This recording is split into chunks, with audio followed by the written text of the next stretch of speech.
A common question asked during childhood is, what do you want to be when you grow up?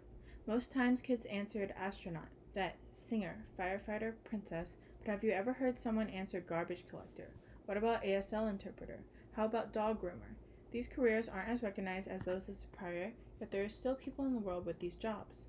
Oftentimes these jobs are characterized as small, odd, or unusual, which lead me to ask, are they small jobs or are they seen that way from small-minded people? Personally, my idea of a career is very traditional and society influenced.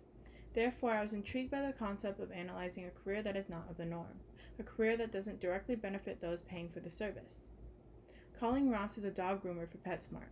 While describing how she discovered her passion for what others call a strange job, she exclaims, not many people instantly know what career they want to pursue for the rest of their life.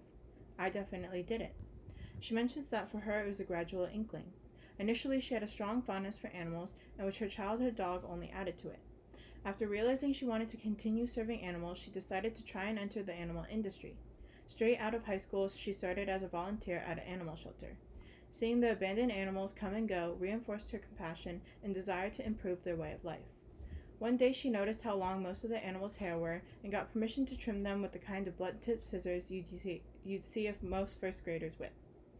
Right off the bat, she struggled with getting the dogs to cooperate, even with a second pair of hands helping her. This left her wondering how groomers were able to successfully, also perfectly, cut dogs' hair.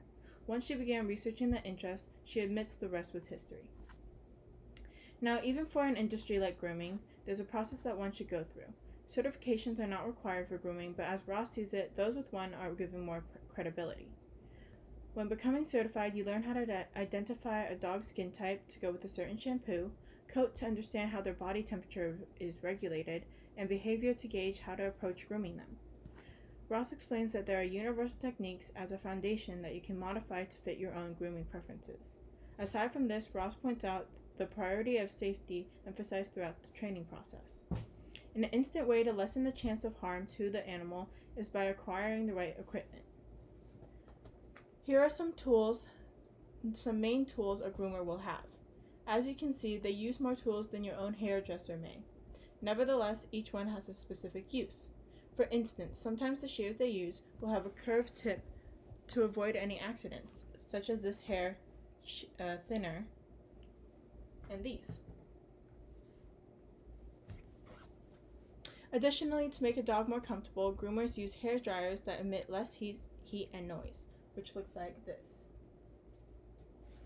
They also use a variety of brushes specialized for each type of fur they come across. For medium length hair that sheds, for curly non-shedding coats, and for smooth coats.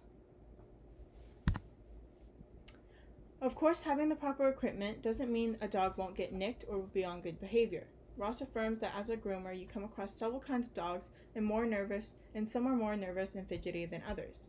When you become more seasoned, you learn how to effectively groom animals, and the process becomes easier. Judging from the amount of hassle it takes to wash my own dogs, dog grooming seems like more trouble than fun. However, Ross claims that it does in fact come with some benefits. Her main justification is that every day is a learning experience.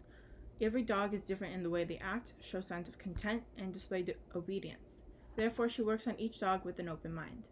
Another advantage is that access into the industry is simpler than it would be for others. Becoming a groomer doesn't require a university degree and begins hands-on because it's the only way to truly learn. To her, grooming is an in-the-moment activity which acts as a distraction and an art form. It produces instant gratification as clients usually leave satisfied that their expectations have been met and the dogs leave looking healthier. Ross explains that it feels good when she makes life a bit easier to the animal and helps maintain their happiness. In retrospect, dog grooming can be interesting and isn't any more odd than any other job. However, it is our perspective that makes it seem so.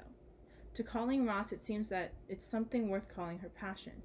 From this, I've realized that whether it's a dog groomer, window washer, school janitor, or mailman, the small occupations aren't as small as we are led to believe, at least not to those who occupy them. Thank you for listening.